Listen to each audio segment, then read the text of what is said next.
back corner when I'm not presenting. Listening in. And listen in. Hey, everybody. Welcome to Bass University Live here on Tuesday night. Take a quick break. Watch John Cruise's on the Tokyo rig. Be a part of the show. Get some chances to win some awesome prizes. Bass you go. You know, we didn't have that back then. And dude, it can just... That tech spread gives me so much energy. I mean, like I'm dialed.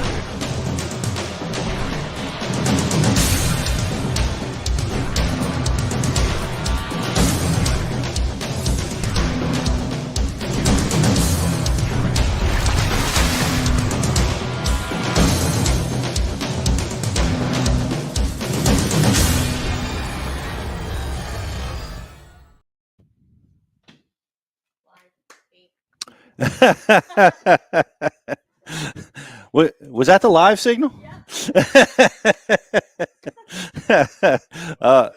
Sorry, I got sidetracked, guys. I was looking at one of our Bass University instructors, and we were texting, and we were texting live. But welcome to that was the greatest start ever. Well, welcome to Bass University Live. Glad you guys are hanging out with us. Got a man that's been a professional angler for quite a long time. He's made his mark on the Bassmasters as well as the Major League Fishing Trails. He's currently competing on the Bassmaster Elites. He's been to the Classic a bunch, FLW Championship, and just a really talented angler that has made his way in professional fishing for quite a long time, and is one of the most respected anglers out on tour. So he's going to be with us today, Todd Auten. We're going to be talking about fall fishing. I want to talk about some fall fishing in South Carolina, his part of the country, the southeastern part of the country. We're going to be talking about cranking, in particular the waterwood crankbait that Todd has really folded into his arsenal. So we're going to be talking about cranking, talking about fall fishing. It's going to be a fun show. So get your questions together, get over on the IM board, and join us.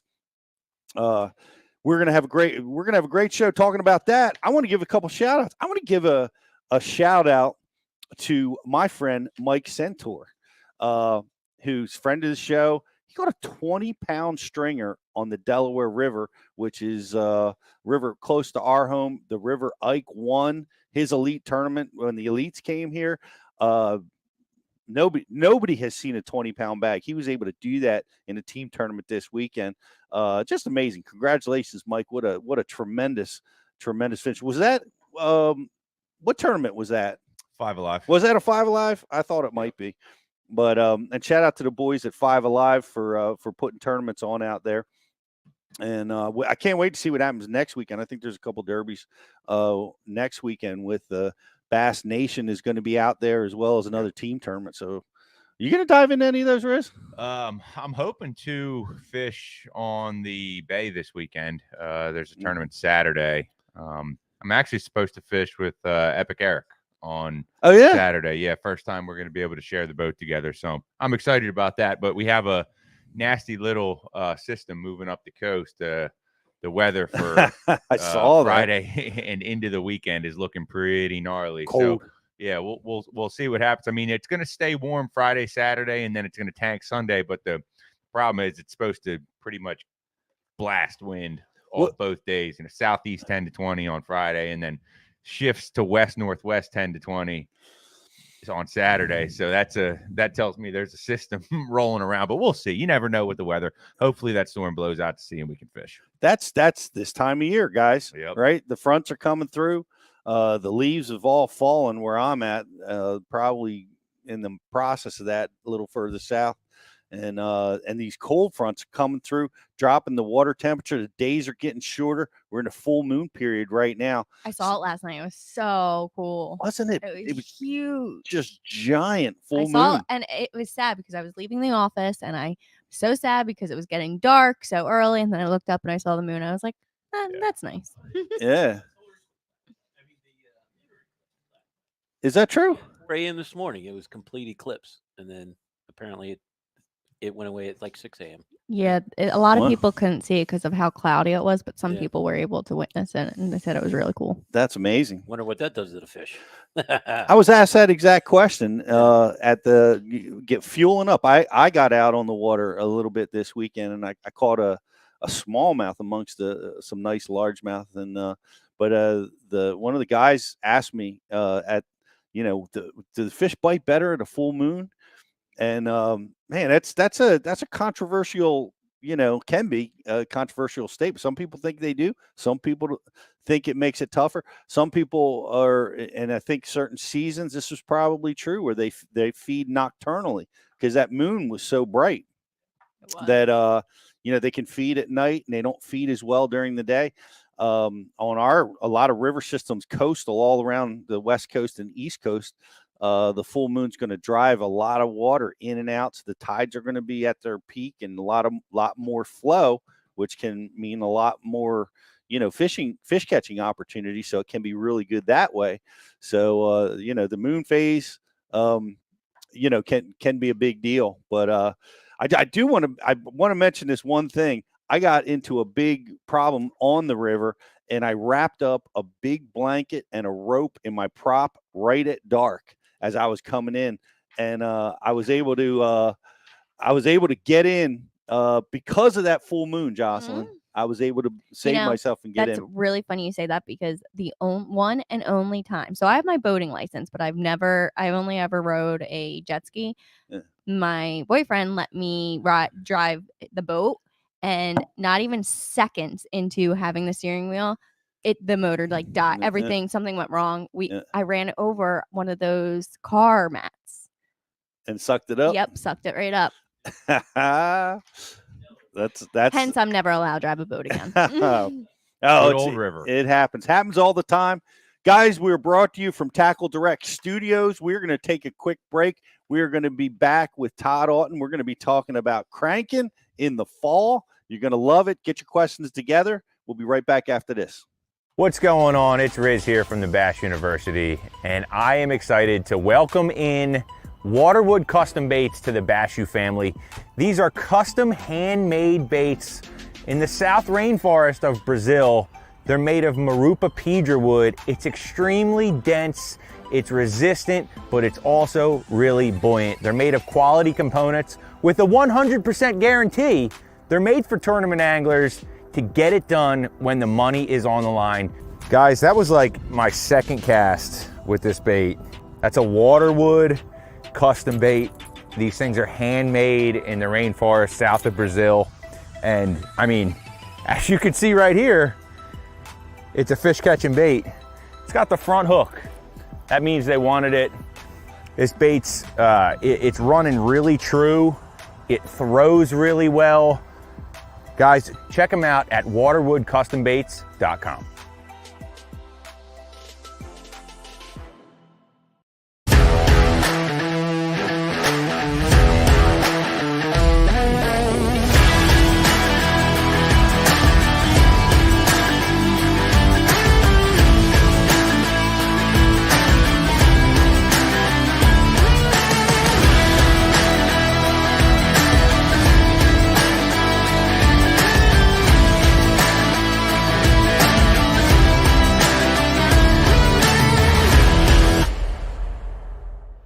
BassBoatForSale.com is the world's premier bass boat listings business. We focus on driving premium web traffic to our main website, business Facebook page, business Instagram, and our business YouTube channel, providing your bass boat listings the best buying traffic and top-notch exposure. Whether you need to sell your bass boat or are looking to buy a bass boat, it's simple. We give boats exposure so buyers shop and sellers list. One-time listing fee, no commission, and boats list until they sell. BassBoatForSale.com. Check it out. AquaView, the leader in underwater viewing technology.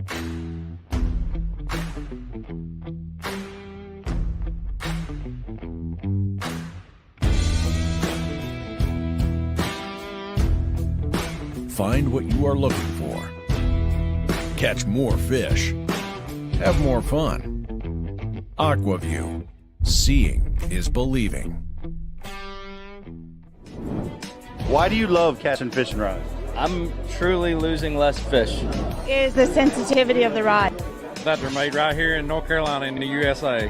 Strongest, lightest rod, 100% made here in Sanford, North Carolina. From the drop shot rod to the flipping stick, every rod has a purpose to it, and I rely on them all the time when I'm out there in a tournament. Durability in the John Cruz Worming Series, the counterbalancing in the handle. It's the only rod I found that can withstand my hook set. Boom goes the dynamite.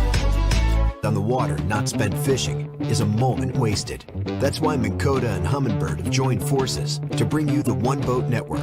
Products that communicate and integrate to help you take full command of your boat.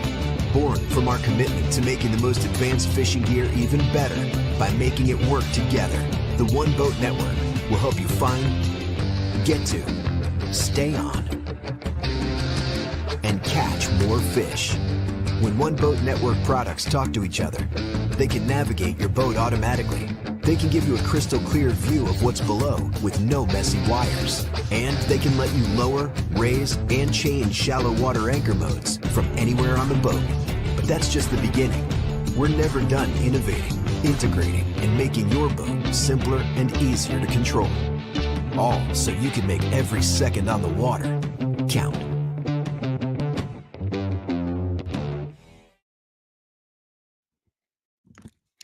Welcome back to Bass University Live, everybody. Going to have a great fall fishing show today.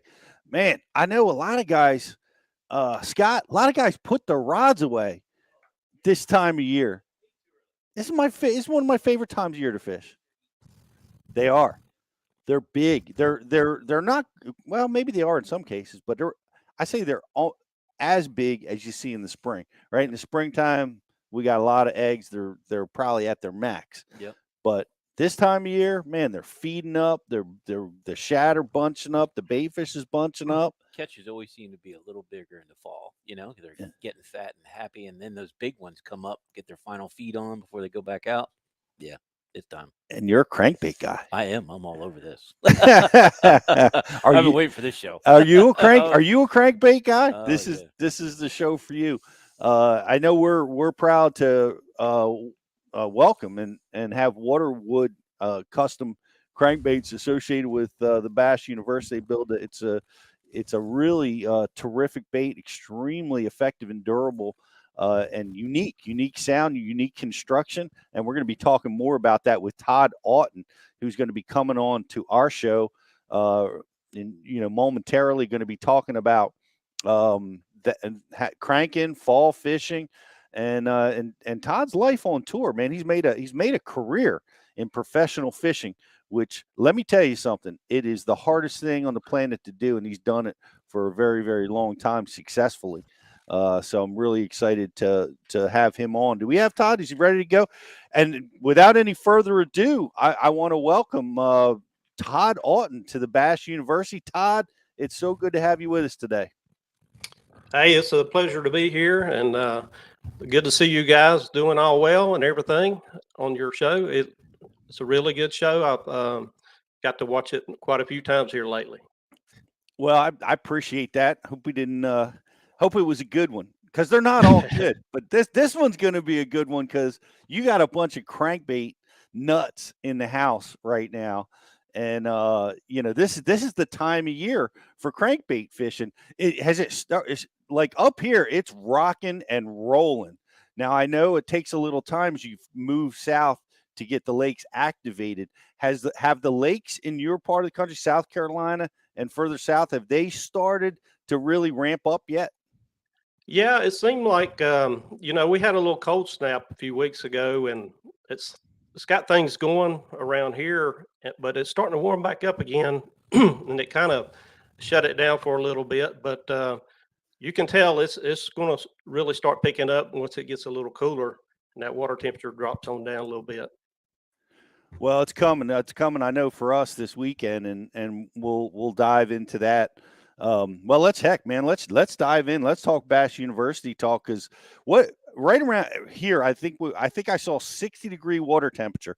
Honestly, for November, in my house, 60 degrees is like 10 degrees warmer than I would expect to see. I imagine you're experiencing that same thing. You're a little bit behind. Yeah, I went fishing a couple days ago, and I believe the water temp got up to 68. So, been kind of starting out at 65 and working its way up. And I mean, the temperatures got up to 80 the other day, and probably 70 something today. So, I'm ready for a little cold snap actually to get things moving. I'm saying, do you have a like this time of year? Is the water temperature the most important thing? Is it the length of day that gets things going? What do you think is the most important thing to get that bite cranked up this time of year? Well, I think it's a lot of things, but the time of year, the days are getting shorter, and you're starting to get those cool nights, and I think that really starts getting the bait moving toward the back of the creeks and stuff. And um, here, the bait's already shown up pretty good numbers, and it's just the fish hadn't quite got there yet. And you can catch them along the way going to the backs of the creeks, but they hadn't quite got to the backs yet. And I've looked for them to get there, any day now. What now? So that's the first thing that happens this time of year. Is that when you really start getting into the crankbait bite on your reservoirs? Is when that shad just gets stacked up where you can walk across it back there? Yeah, well, it seems like, the fish would get back there and start schooling. And, even though they get kind of tough to catch, the bait seems like it's a lot smaller this time of year. And you got to downsize and use some smaller, crankbaits and other baits. But, the bait size, and I think more like when it gets a little bit more dormant, a little cooler, that the fishing really starts to pick up. I agree. I mean, for what I see is, for us, we have a lot of grass lakes, and once that grass starts to die and like disappear, the bait gets flushed from that grass, and when that happens, oh man, it's like everything puts the feed bag on, and it's kind of lights out. But we have all kinds of different bait fish, in our part of the country, and I know there's like we were talking, and I'm interested, if you've recognized this, but we were talking in previous shows about the size of that bait, and it seems like the thread fins, the little bait, really starts to gang up in the early fall, and like you said, it's a downsize situation. But as it gets colder, those big gizzard shad start showing up. And is that what you see in your part of the country? I know we were talking about it in places like Gunnersville and Texas. They see it that way. Yeah, it's pretty much the same here. There's not much grass here, but there's a few lakes down towards the coast that's got it. But here it's mainly, just they draw down the water in a lot of places this time of year, and I think that helps concentrate the shad and the fish all together, and they get in these little creek channels going to the back. And like you say, though, they're keyed in on a little shad, and then like you say too, it kind of changes over to a bigger bait type deal where you can throw for the gizzard when the gizzards start moving in there, which I hadn't seen much of that lately, but I'm sure it's going to happen pretty soon. Right. It's still warm. Well, when you're in there this time of your early season, let's talk crankbaits. What are you using? Are you matching the hatch, or what models are you using? Well, it's probably one of my favorite this time of year is the Baby Bushido, and it's a real small profile bait, and it matches the hatch pretty good. And you can throw it, I throw it on a spinning rod just because it's a small bait, and I like the presentation that I get with the spinning rod. But it's probably one of the few waterwood baits that I throw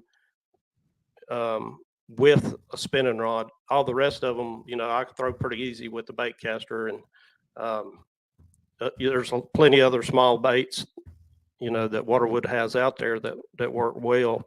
But that's probably my favorite choice. The Baby Bushido. The do you have are you matching the hatch? Are you going opposite? Because I noticed that I've had trouble when I get that much shad around. Like I can't. Like that's the big decision, right? Do I try to look like one of them, or do I try to look different so the fish can key on it? Well, I usually stick to a crawl or a shad pattern. It seems like I just get drawn to that, and usually in the backs of the creeks and stuff, it seems like you got a little more color. So I'm apt to put a shad pattern that might have some chartreuse to it or something to give a little flash, and that seemed to help me out a lot. When there's a lot of bait present. Yep. And a spinning rod, and that's going to give. I mean, that fatigues me cranking with a spinning rod. Yeah, you said that. That sounds awesome. Yeah, I mean, but when those baits are small, I mean, that's certainly matching the hatch and downsizing is definitely going to be a key to getting them.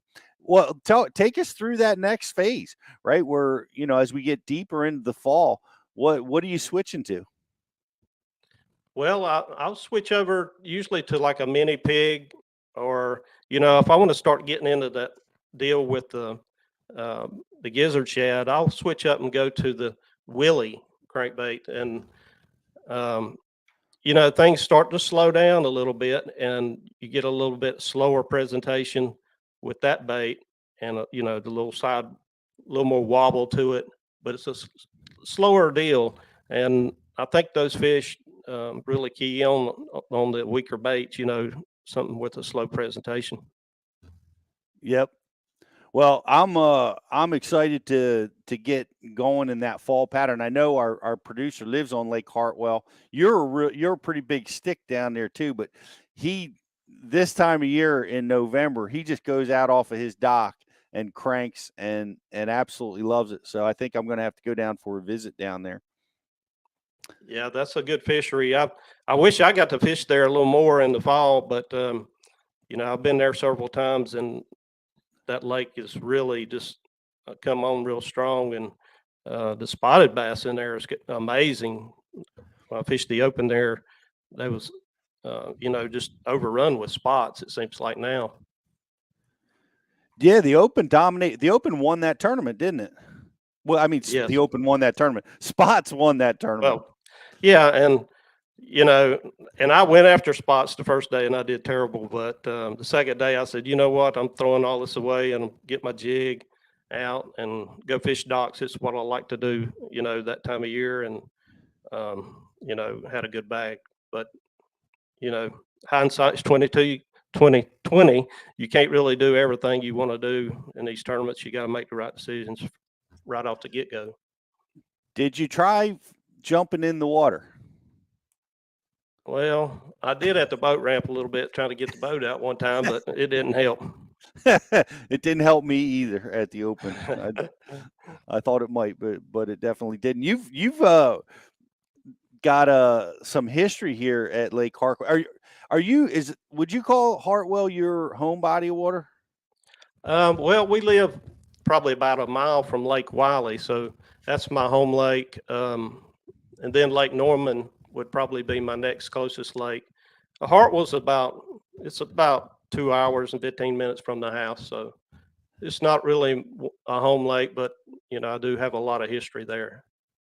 Well, you have a second place classic finish at Lake Hartwell.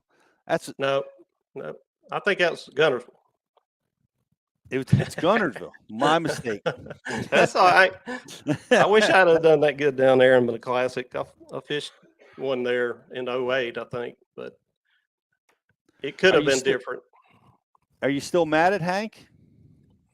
Yeah, it's good to be mad at him a little bit. He needs it, He's been so good here lately. I tell you, I just need him to slow down a little bit, catch up with him. He's from your neck of the woods. Do you travel with him, or who are your travel buddies? Well, I was traveling with Rob Dye and Shane Mm. Lineberger, and they're fishing other things now. And right now, I'm just traveling with my wife this year, and we're going to travel together next year. Well, you got a big elite schedule coming up this year, and is anything coming close to you? So anything you're excited about? Oh yeah, we got Lake Murray on the schedule. Got Santee Cooper again. Both of those are going to be, I think, in April. So it's going to be a little out of my time zone. I like to go there more pre-spawn than spawn and post-spawn, but it's still going to be some good fishing that time of year for sure. It's going to be all pre-spawn. You don't think they'll be spawning? No, I said I like pre-spawn best, but okay. I don't want it to be a full-blown sight fishing tournament, but that's probably what it's going to be. I got to recommend looking at a Drew Cook seminar at Bass University. One of the best sight fishing seminars that I've ever seen. Of course, he won down there at Santee this year. But if you guys haven't checked that out, and you want to, and for me, that's my biggest weakness is developing my skill set around the spawn. And great time to do it over the winter is sharpen up on stuff. But I know we've got a lot of people watching on BassU.TV. Jocelyn, by the way, you're watching on Facebook, like the feed and share it. And we're going to enter you into a contest to win some cool stuff. And listen up, because we got a grand prize. We're going to be giving away some great stuff today. Josh, what are the prizes? We're giving out all Waterwood custom baits. So awesome. It's really going to be like a grand prize. There's going to be a couple of them. And the like and share is going to be a couple Waterwood custom baits. And we might throw in a hat. Outstanding. Yeah. Great prizes. But what do you got for us? We do. We have a couple questions. So first and foremost, Logan wants to know, how does a cold front in the fall differ from a cold front in the spring, if at all? That's a great question, Todd. Cold, and I'm going to throw it to you because it's different. Cold fronts in the spring versus cold fronts in the fall, completely different situation. What's your thoughts on it? Yeah, well, luckily we don't have to fish too many tournaments in the fall on the cold fronts, but you do get them. And, for me, it seems like in the fall, it's pretty cool and everything. And the fish tend to feed better like later in the day. And in the spring on the cold front, I catch them first thing in the morning, and then it gets tougher for me later in the day. And I don't know if that happens for everybody, but that just seems to be what I've found over the years that happens, on the lake. For me, I mean, I don't know. What's your thoughts? Well, yeah. Well, I tell you, the fall cold fronts, especially early fall, can be awesome, right? And especially, it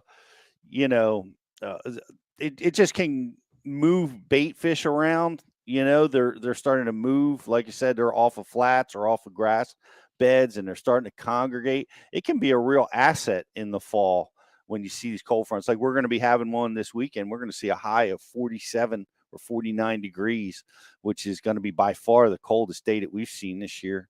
And that's going to really push fish along, and they happen so fast that the water temperature drop doesn't seem to affect them that much. And like using crankbaits and lipless baits and even jerk baits can be effective. In the spring, cold fronts suck. that's my, for me, the cold front, like fish can move, like they get excited. They're starting to take the shallows and they're starting to get going. And a cold front can just stop everything in its tracks and slow me down. And so I'm for cold fronts in the fall. You can have them in the spring. That's my take, Todd. I heard that, I mean, it matters a lot what time of day, or if it comes through that night, how it's going to set up for the next day. So, it just depends on when it comes through. You know how that is. Yeah, you're right though. The time of day is critical. I find that to be critical in the spring, in particular, because those cold fronts will come through, but that warming spring sun or the warming temperatures will get those fish moving shallow late in the day, and that's such a key thing, especially if you're any fisherman, but tournament guys in particular, is you get those spring cold fronts and it'll shut that bite down. But you got to keep your head in the game, because it's likely that the best bite is going to occur after or around noontime. Yeah, you know what I'm saying, Todd? The later the better. That's what I've always found that time of year. So, I mean, you see guys catching them on the last cast in tournaments in the spring, it seems like. And, especially like Florida, it seems like somebody's always catching a big one on the last cast. And you're coming in for a tournament and be like, well, I just made one last cast and caught a 10-pounder. And that's the way it happens that time of year for sure. Yeah, that'd be pretty cool to have that happen. Like you pull the old Hail Mary stop on the way in. Yes. Yeah. That's caught a 10. Oh, I've seen it happen plenty of times for sure. It's just amazing. These are the things. Yeah, that's Florida fishing too, and you're so right.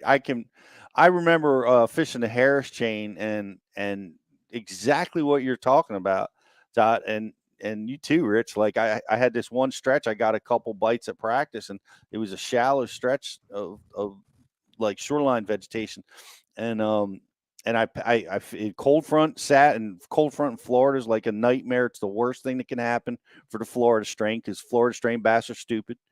And I saved one last pass, and I went down this 50-yard stretch right before the weigh-in, and caught a limit of fish down the stretch that you couldn't get a bite earlier in the day. So that's a great question. Who was that question from, Josh? Logan.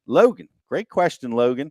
But yeah, got to sit those cold fronts out in the spring, but in the fall, get your lipless bait, get your jerk bait, get ready to go, because things get going in the fall. What else you got, Josh? Bruce would like to know, how do you guys deal with the freaking leaves in the water? That's a good question. That is a really good question, Todd. I mean, things are, man, try to get a water wood through a pile of floating, oak leaves or maples, man. It's a pain in the neck. How you dealing with it? I think I pick up a jig that time, or a worm, but a lot of times you can just look for the windblown banks, and most of the leaves will be right up on the bank, and you can fish out in front of them, no problem. But that's a great. You know how it is. It's really, it gets bad. I tried to fish a pond the other day, and there was just leaves everywhere. You couldn't do nothing but throw it out there. Whatever you just throw and let it go to the bottom and work it back. But that's one of the issues we have to deal with this time of year. And if you're on a lake, I just run to the side that's got the most wind and try to get out of those leaves. That's a great solution. And one of the ones that I use too is current. If you have current, you'll see this a lot, where you'll get like these slicks of leaves that'll be blowing by your bank or by your points, and you pull up on whatever you want to fish, and it's just like you said, it's loaded with leaves. If you leave and come back, you'll find that whole bunch of leaves often moved, and now your point or your shoreline is clear. So wind can, just like Todd said, wind can do it if you don't have any current to help you, but current can do the same thing. It can clean stuff right out for you. Yep. If you just give it a second. Do the fish like to hide underneath the leaves, or do they like the sun? That's a great question, Josh. That's my question. Seems like shad like them. Yeah, I think. Well, here's my take on it. I think the shad, the bait, follow that, and I see a lot here, Todd. Like we get the dying eelgrass. You think leaves are bad? Try floating eelgrass that's matted up and just drifting down, It's impossible. You can have braided line and the stiffest rod, and you cannot snap that stuff off of your bait. Just keep on driving. Yeah, Look for the next spot. But here's what I've come to recognize, and I don't know if you've seen this or not, Todd. Let me know. But when you get into those piles of leaves or grass that are matted and together, yeah, the bait is in there, and wherever that is, the predators are trying to find a way to ambush it. A lot of times in current situations, it's off of points or man-made structure that where there's a current seam, and so when I see leaves, when I see grass floating and moving, I know I'm around the bait. So I get kind of excited. I catch fish around that stuff a lot. Todd, do you? I've seen it happen a lot. It seems like there'll be a school of fish under leaves, and that bait is right there. They're trying to hide, and it just makes it kind of tough when I've seen them blow up in there, and you're like, well, about the only thing you can throw in there is soft plastics or something like a fluke or something, and work it on the top or let it sink. But I've seen it many times when there'll be bass or even stripers or whatever that get under leaves and just ambush the bait there. And they'll be, at times super shallow, 3 or 4 foot of water, Seen that happen a lot. Yeah, this time of year is the time for shallow. There's no doubt the fish are coming. They can be caught in that shallow zone coming out of that deep zone where they've been for months and months. So great question on the leaves. What else we got, Josh? Hallie would like to know, Todd, do you start in the back of creeks first and work out into the main body of water, or vice versa? Vice versa. That's a great question. That practice, right? Or even if you're just going out fishing this time of year, do you start in the back and work your way out trying to intersect the bait, or do you do the opposite? Well, I mean, it depends. One thing that's a major factor for me is the water level. If it's falling or if it's rising, it seems like to me if it's on a rise, I kind of tend to go more towards the backs of the creeks and start. And the falling water, I'll fall out of the pockets to the main lake usually and start there and work my way in. But that's a good question. It's always difficult, but if you start on one end or the other, you can figure it out a lot quicker, and being what time of year and everything it is. And that falling water's been a help for me to locating them. I got to ask you this, because for me, it's easy. I read the tide charts. I look over, I see the water's coming up and down. How are you distinguishing rising and falling water on a daily basis on a reservoir? Well, like around here, it's just mainly from rain. If they call for rain around here, they're going to pull the water, and it'll suck the bait out of the creeks a lot of times. I mean, we're talking a couple foot. Sometimes they'll yank the lake down, and it gets all the bait out there on the edge of the main points and the main pockets coming from the main. So I like to start there on the fall in the falling water. So it's just, I don't know, the rising water for me is just only like after a big rain, or if the lake is coming up from a drawdown or something. That's the only times. I mean, we don't have a whole lot of tidal stuff that I fish around here like you're talking, but I mean, when the water's up, the fish are up.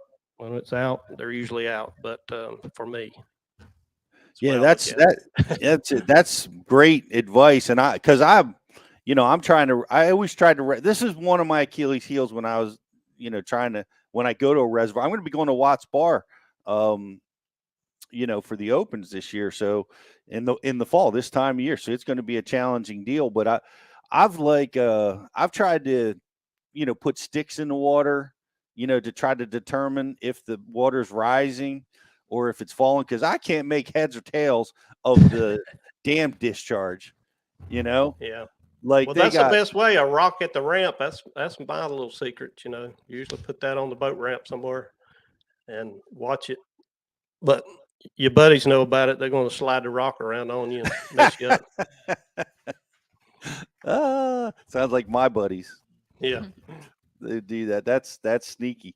Well, that's a great way to do it because the water moves so slow on a reservoir, the rising and falling water. I always struggled with that, but man, that was the best thing that I learned is to pick a piece, like you said, put a rock there on the bank. Just don't tell anybody, or look at a marker on the bank, and it'll tell you because they fluctuate the dam so much and.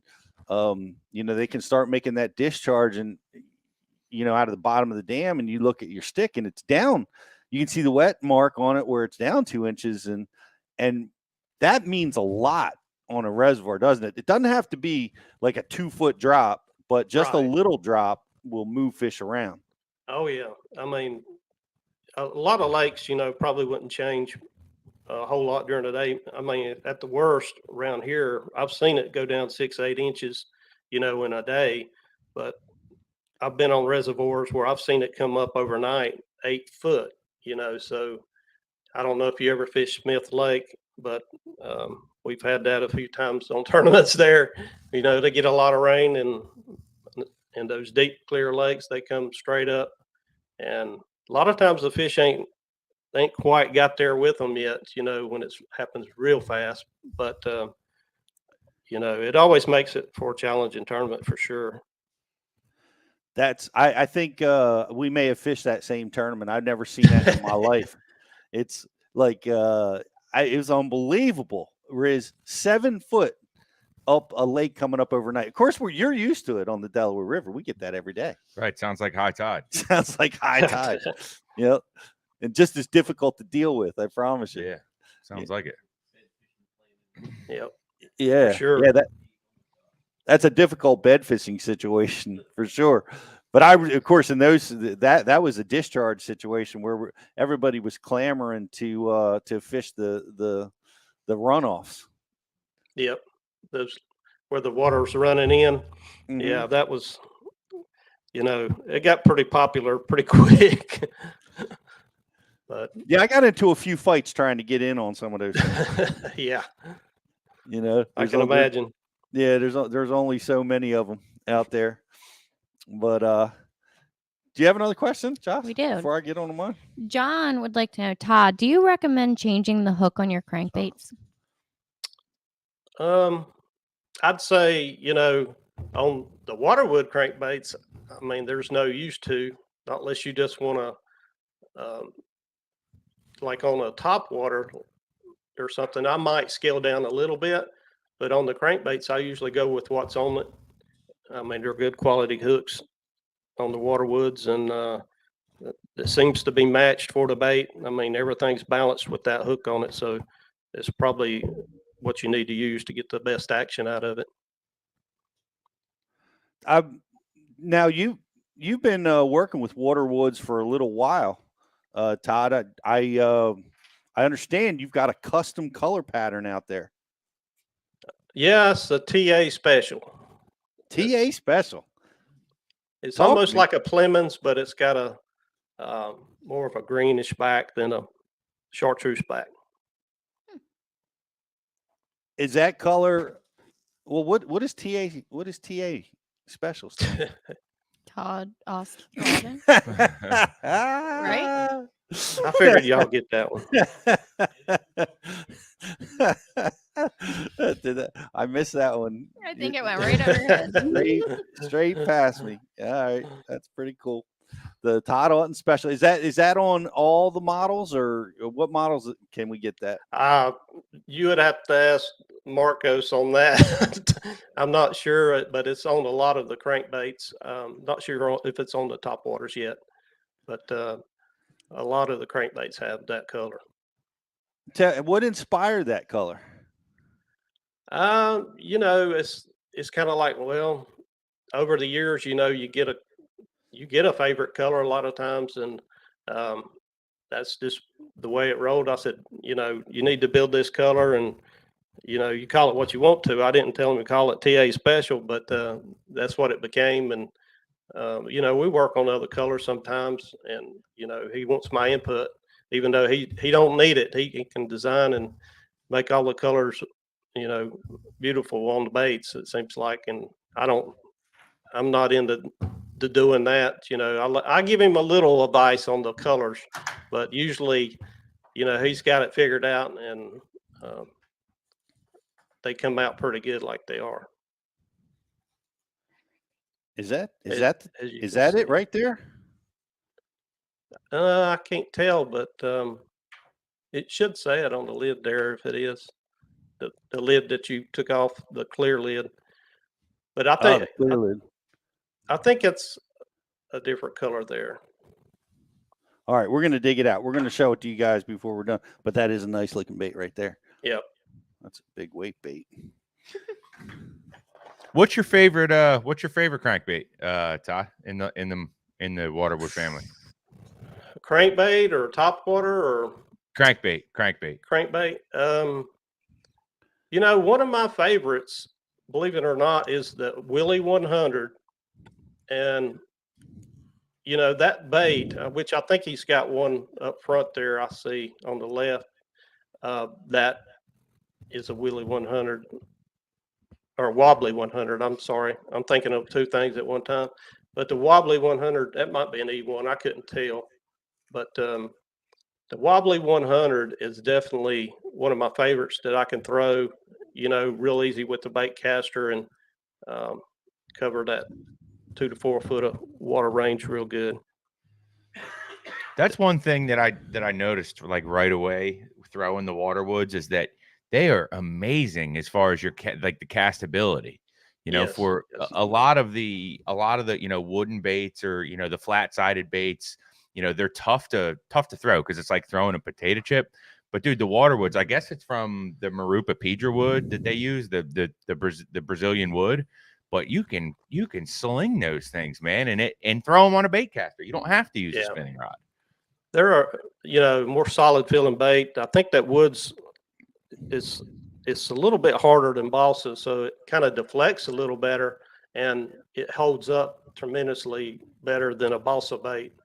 And I don't know, I've got baits I've used since he started the business, and the finish on them is still amazing. You get a little hook rash every once in a while, but they hold together better than anybody I've seen on the market. I'm looking at the TA special right now. It's got a dark back. It's got a green side with kind of it almost looks like a yellow light chartreuse belly. Is that right? Yeah. It's kind of, I don't know if you remember the Plemons color. It's exactly Plemons with a chartreuse, more of a green instead of a chartreuse back. That's what the way it come about. Yeah, she looks good. Yeah. Looks good. And the baits have the EWG style hooks on them. Yeah.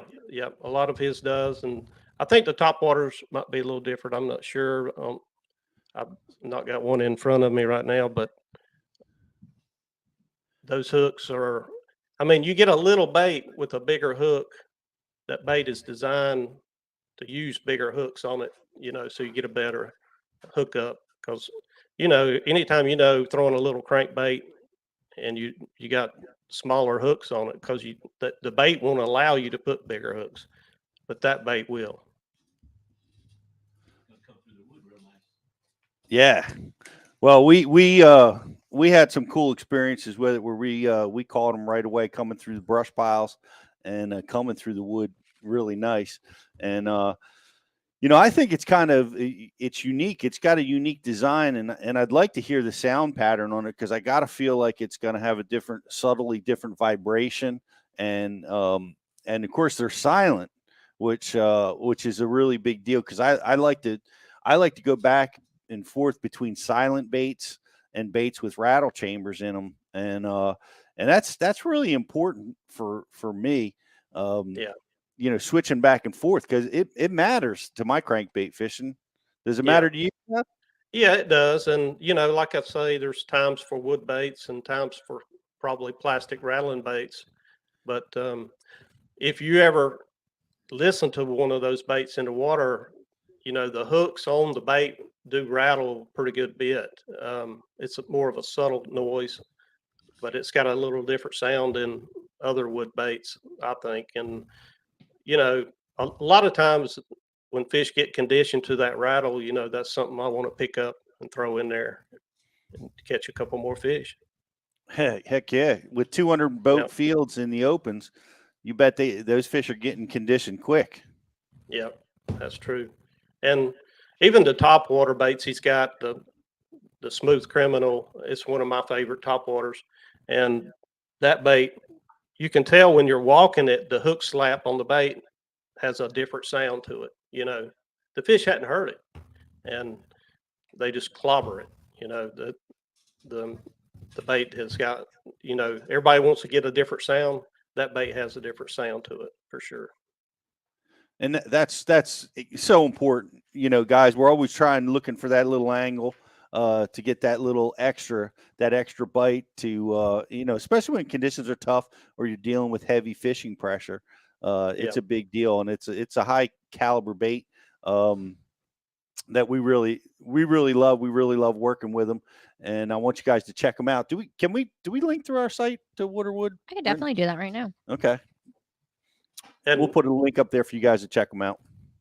And I was just going to mention too, we have our own site where we started selling them. Me and my son and my wife, we kind of put together a little business where we sell, a lot of custom baits, and Waterwood's one of them because we liked them so much. We figured, they'd be a good item for anglers to have. What's that site, Todd? It's Auten Specialty Baits. Auten Specialty. Auten Specialty Baits. Yep. Awesome. Well, Got go check it out. And then there, I see that bait. Are you going to pull that up for the guys to look at? That's the TA special. I can see it up on my screen. But go check them out. Get yourself some of these baits. I think you're gonna really like them. What kind of tournament do we have this year? What's going to be our crankbait tournament on the Elite Series this year? Well, I don't know. Maybe I'm thinking Florida. We're going to Okeechobee. Yeah.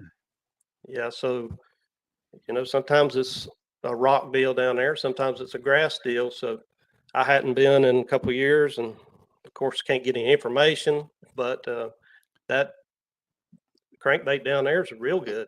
A lot of people, overlook that, and he's got some bigger profile baits in there that I think might work, like the Willie, And that's, that would be because that's like the diversion canals, or what do they call those? The rim canals. Rim canals and Uncle Joe's Cut and all those places, they're lined with rock. So, you can crank and, or, people that don't like to fish grass, that's what they do usually. That's probably where I'll be. Who wouldn't like to fish grass? Well, sometimes it's like finding a needle in a haystack out there on Okeechobee. But when you find them good a lot of times. Okeechobee is a different kind of lake as far as Florida lakes go, as far as, from what I've seen. And it does have an abundance of fish, but it's struggled. It's gone through its ups and downs.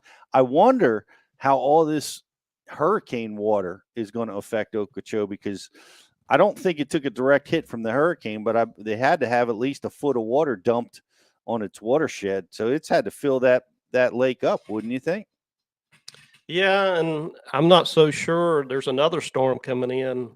It's going to hit Florida, I think, Thursday, a hurricane. So I don't know if they'll get rain from that or not. So, it could be a high water situation, which, man, that lake with high water is, it fishes so big now. It really fishes big when it gets high.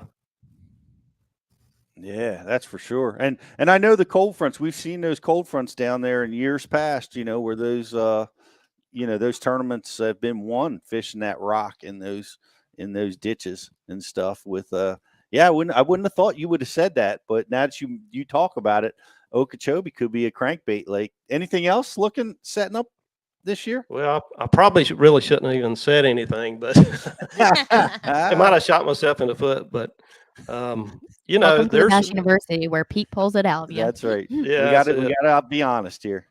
Yeah, but you know, there's going to be other events, I'm sure. You know, I'm right here trying to think of them that might play, but even Murray and stuff. I just kind of feel like we could be on the edge. You have a postpone, it may be even a shad spawn. Sometimes, or even at Santee, and crankbaits are always good during that too. So we just have to wait and see how all that shakes down. But there's really not a bad time to throw them. I agree, and so does my producer Jeff. We try to teach him how to throw a jig or a soft plastic, but it ain't happening. He makes 3 casts, and then he's got to be right back to cranking. And I noticed that with a lot of guys that I work. Our own Scott is one of those guys. He's like, it's got to be cranking that reel handle, or he's not happy. Yep. Is that you too, Todd? I mean, yep.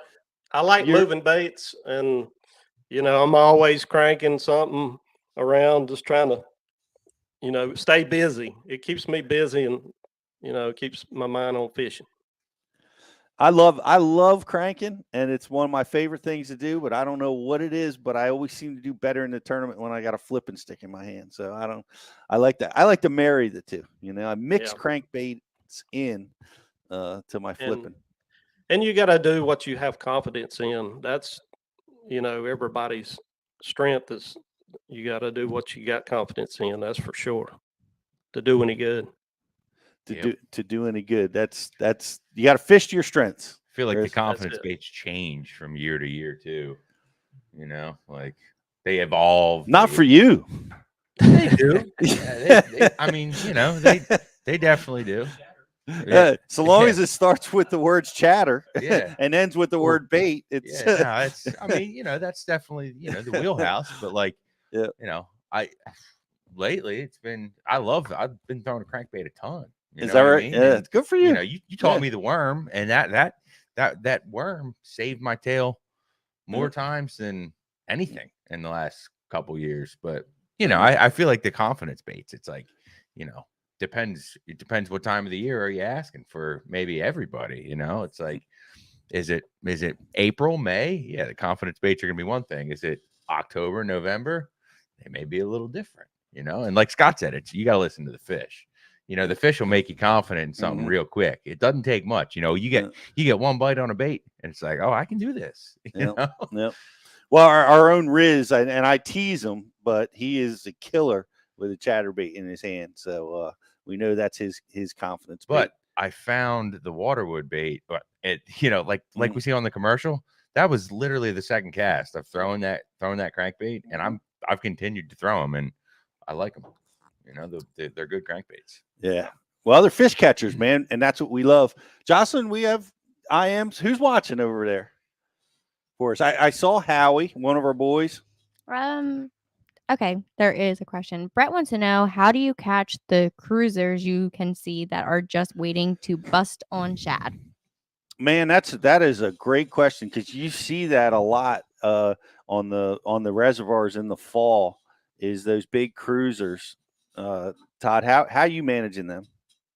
Well, the trick is to see them before they see you, and usually I'll throw a topwater. I have that buzz frog deal I come up with years ago that I throw that some, or if I want a walking bait, I throw the smooth criminal, because it's it's a little more subtle, but than the buzz bait deal. But if I got a little chop, I like that buzz bait.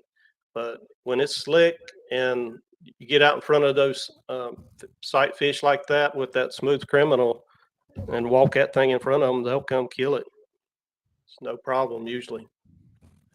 That I love it. I love that approach, and I always seem to either having to beg them to bite or trick them to bite when they're cruising like that. And that top water in the fall, is such an important weapon to be able to just get them out of their comfort zone. Because that's what it does, right, Todd? Like you're freaking them out and catching them, surprising them almost. Especially if you got like a little wolf pack, they'll compete for it, and you could, I don't know, sometimes I say you could throw a shoe over there and they'd probably bite it. They're all competing for it, but it's usually not the case because I've tried a little bit of everything and top water works best for me on that. I throw jigs in them, swim a jig, or, just let it go to the bottom. They'll usually go down there and look at it and just leave it. But for some reason, that top water, they'll just compete for it and blast it.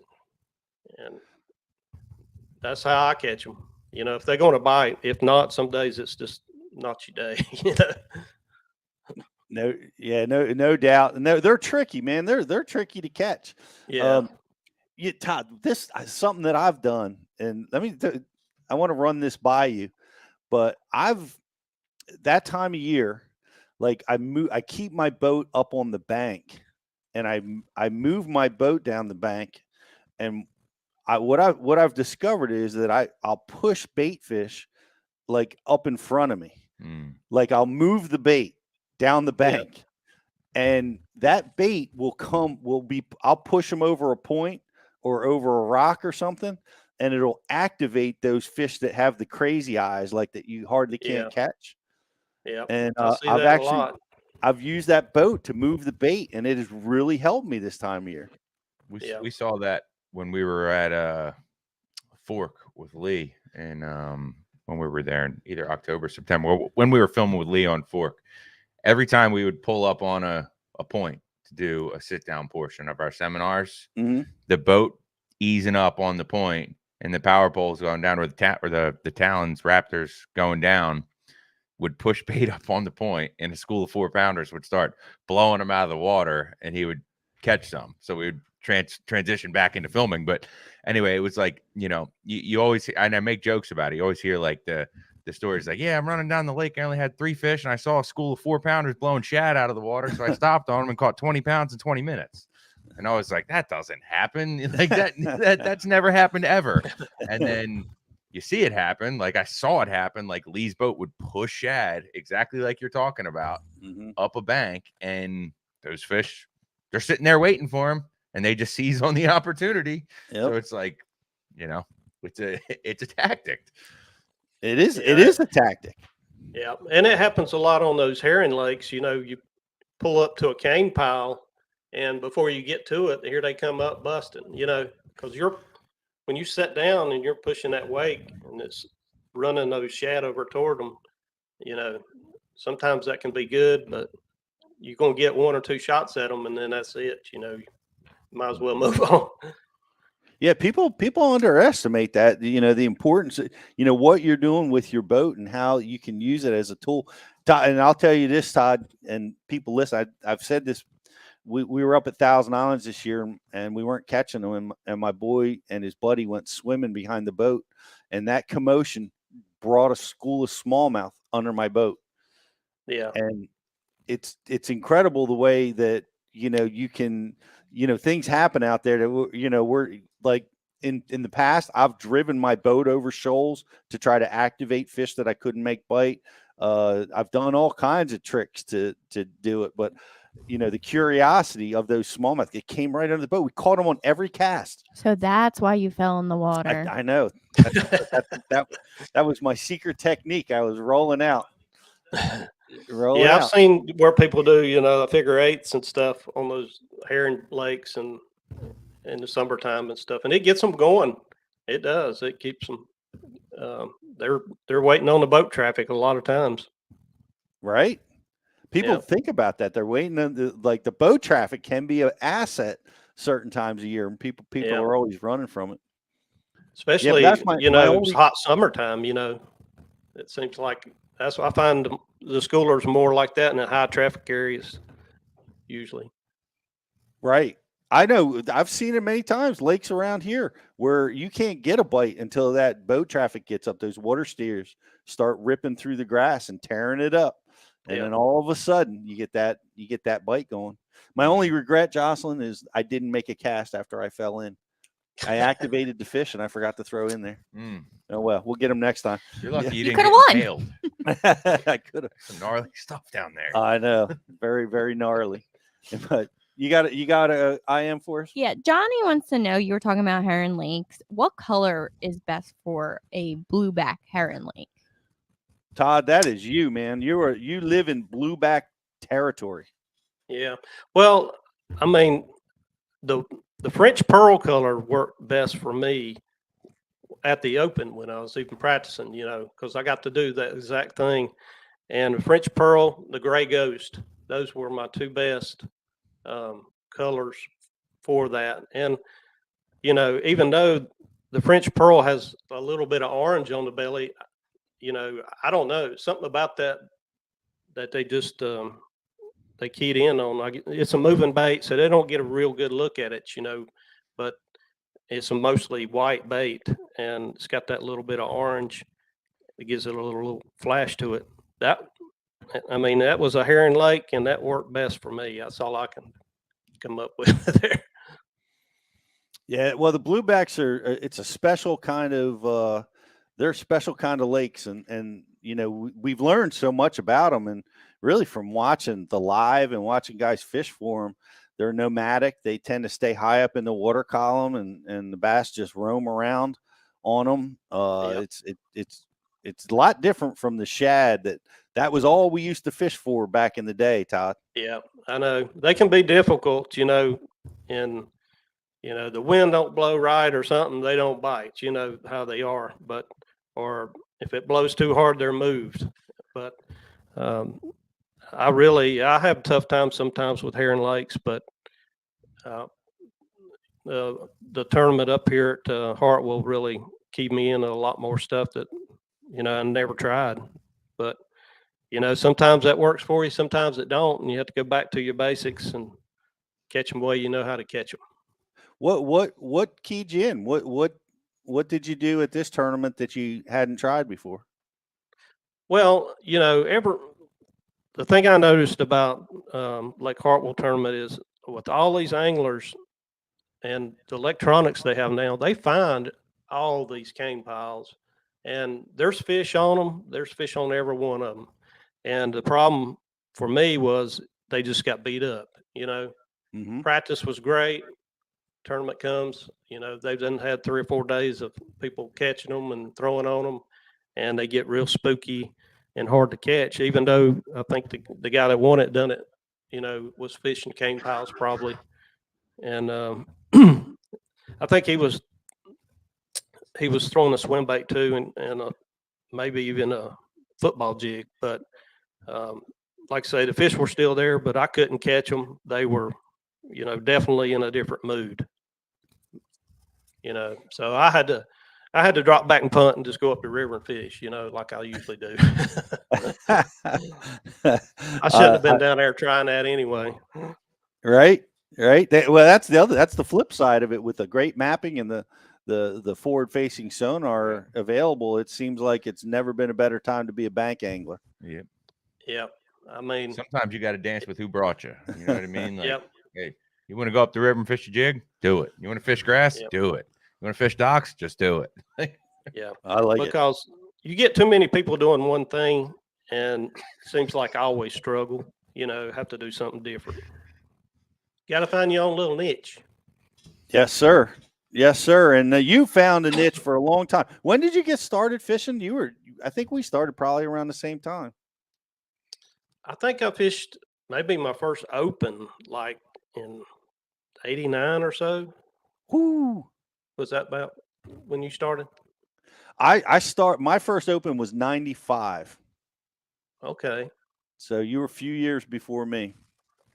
Yeah. I mean, I didn't turn what I say pro until, I don't know, probably 20 years ago.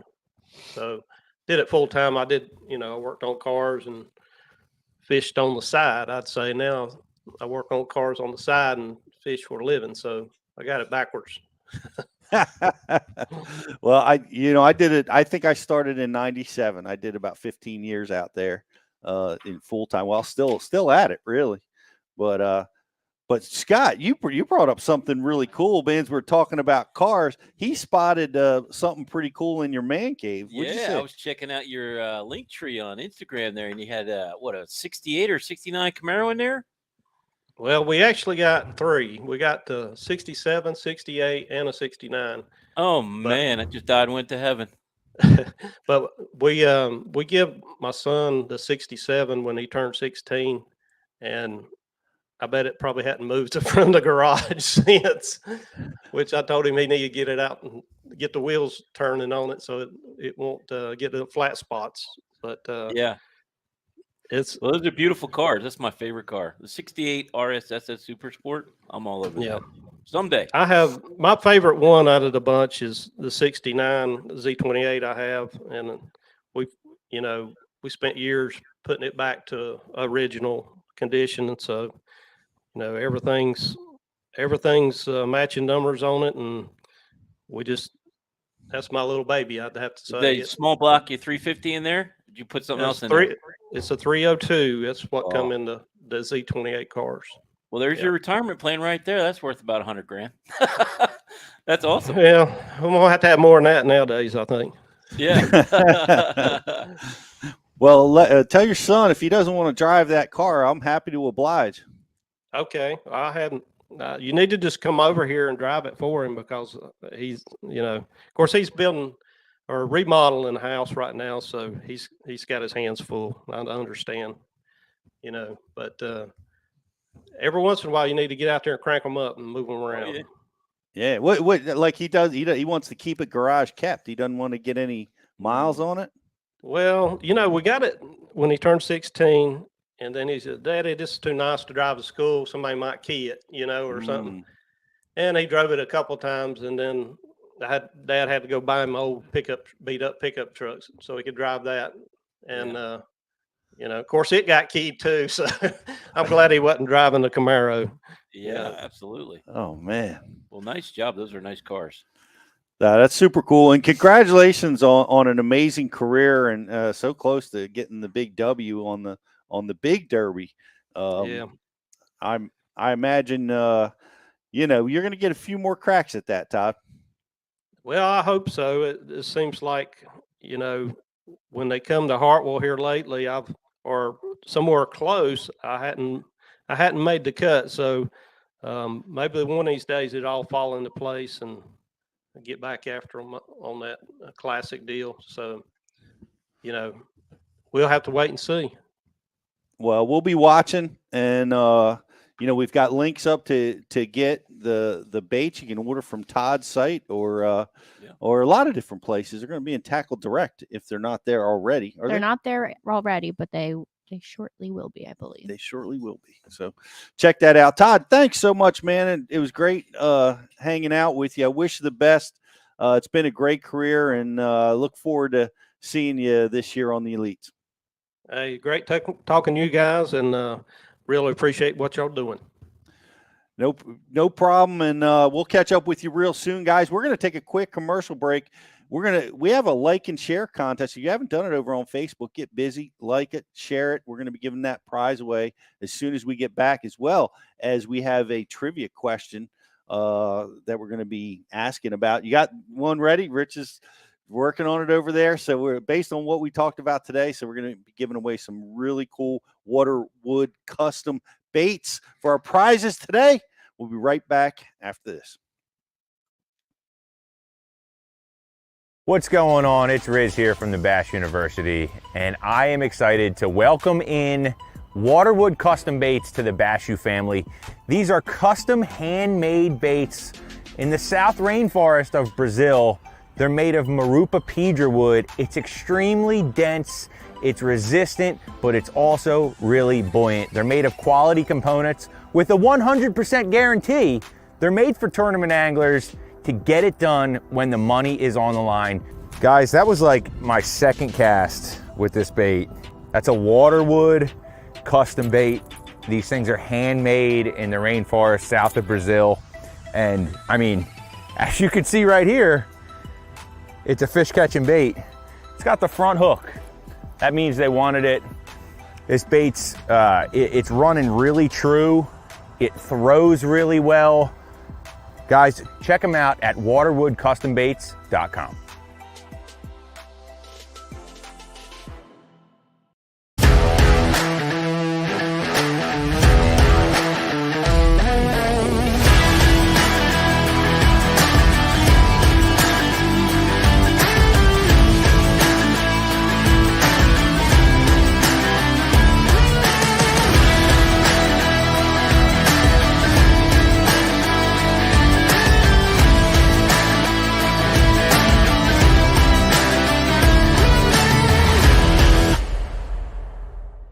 BassBoatForSale.com is the world's premier bass boat listings business. We focus on driving premium web traffic to our main website, business Facebook page, business Instagram, and our business YouTube channel, providing your bass boat listings the best buying traffic and top-notch exposure. Whether you need to sell your bass boat or are looking to buy a bass boat, it's simple. We give boats exposure so buyers shop and sellers list. One-time listing fee, no commission, and boats list until they sell. BassBoatForSale.com. Check it out. AquaView, the leader in underwater viewing technology.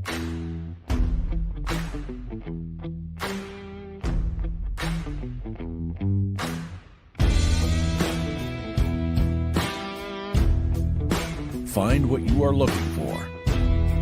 Catch more fish. Have more fun. AquaView. Seeing is believing. Why do you love catching fishing rods? I'm truly losing less fish. Is the sensitivity of the rod. That they're made right here in North Carolina in the USA.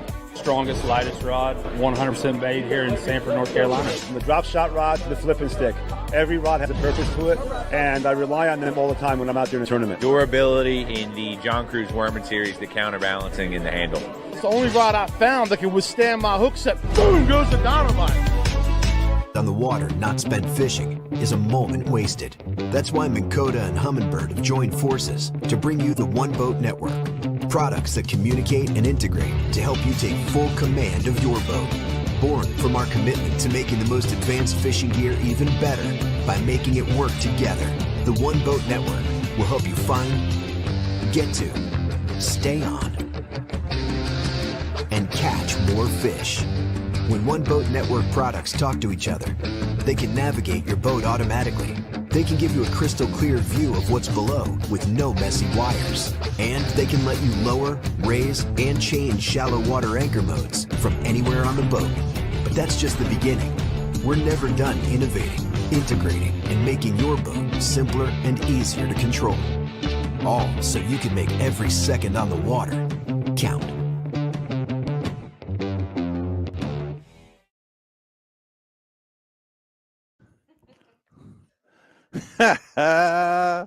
Welcome back to Bass University Live.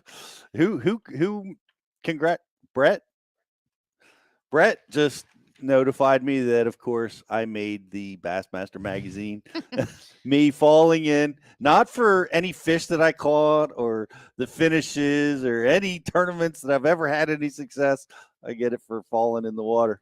Check it out, guys. Oh no, Mom, Dad's pants are wet. Killer clips, page 68 of Bassmaster magazine, guys. Check it out. Thank you, Bassmaster. I'll take it. I will. I will sign that. That's pretty awesome. But what a great event. I can't wait to fish the Opens next year. I'm already signed up for Division 3 on the Bassmaster Opens. I think we start out at Kerr Reservoir. Can't wait. Bugs Island. Springtime, Bugs Island. It could be off the charts or it could be too cold. We'll see what happens. What's the date on the first one? May. I think is it May? I thought it might be April. It's May? May. Yeah. It's gonna be May. Well, see, June is postponed. I remember I fished a tournament down there June. It was postponed. I don't know that I've ever competed in May down there, so it's got to be a wide open bed fishing or spawning scenario down there, depending on what the water does. A lot of fluctuation going on. It's a water management lake, so the fluctuations are up and down. May 3, 4, and 5. Oh, that's early. And when I was there 2 years ago for the qualifier, we were there in mid-May, and they were all post spawn. Really? Yeah. Mm. But every year's different. Yeah. Yep. This year, I mean, I'm not gonna say they were all, but like the large majority of fish were post. Interesting. Yeah. Well, we're going to be in and around that spawn somewhere, so it'll be fun. I just look forward to getting back there. It's a historical, classic Bassmaster fishery. Some of the biggest tournaments have gone down there. Clarksville. Yeah. I assume that would be what? That's where the bridge goes across the lake up lake. Okay, but where's the launch out of? It says Clarksville, but I don't know exactly where that launch ramp is. But Clarksville's right at that bridge. Gotcha. Right at the bridge up there on Kerr. So we have a Facebook like and share. Yes, let's give them one more chance. Go over to Facebook and like our share feed, and you will get a chance to win some Waterwood custom bait. Yes, go do that. Waterwoods are also the prize for the grand prize. Yes, as well, right? Yep, they are better, but both guys, this is a good. big prize. Really is. They're awesome. What's our retail value on the prize? Like $1 million. Seriously. Give or take. Yeah. Well, is there a billionaire out there in the ballpark? Has anybody? Did anybody win? Yeah. Did anybody win that? I heard there was. They said that there's technical difficulties. They don't know if anyone won yet. But let me tell you, I played Conspiracy. it, and there's 5 numbers, right? So, for instance, say the numbers were like 10, 20, 30. My numbers were 11, 21, 31. Whoa. All of them. All in all one. of them. One number with one. Yeah, it was ridiculous. I'm so mad. I wouldn't be here right now. I'm just kidding. We'd be having a bigger party. We're celebrating Miss Jocelyn's birthday today. Yes. Happy birthday! I'm getting old. Please. Are you still in the 20s? 29. 29. 29 is my last year in my 20s. Well, enjoy it. I remember when I was 29, I embarked on my full-time professional fishing career. Whoa. So it's my 29. turn? So you're telling me I need to embark on my fishing career. It's time. Go for it, Joss. It's time, Joss. You're going to have... the year 29, I will catch a bass. Yeah, you're going to have to start with catching a bass. That's the first step in making a professional fishing career. Somebody else needs to catch some bass this week. There's the Bass Nation National Championships going on this week down on Lake Pickwick. Real good buddy of mine, Connor Cahill. We've had him on the show before. He just constantly catches them everywhere he goes. It doesn't seem to matter. But he's competing, representing the state of New Jersey. So we're all pulling for you. Hopefully you go down there and get it done. Don't have to worry about making the decision for the Opens next year. You just go win, right?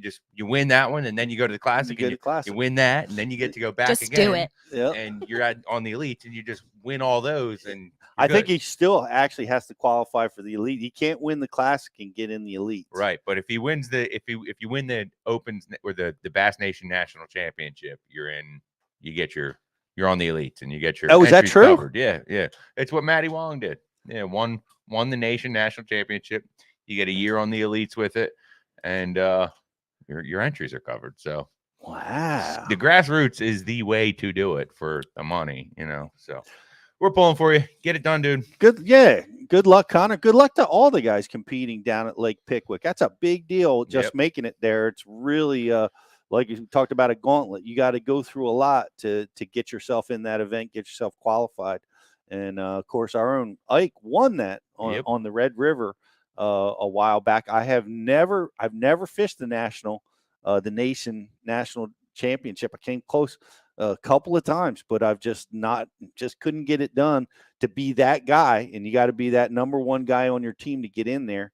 And I finished second or third a couple times and just couldn't get it. I always wanted to. So, today, this is the year. This is the year.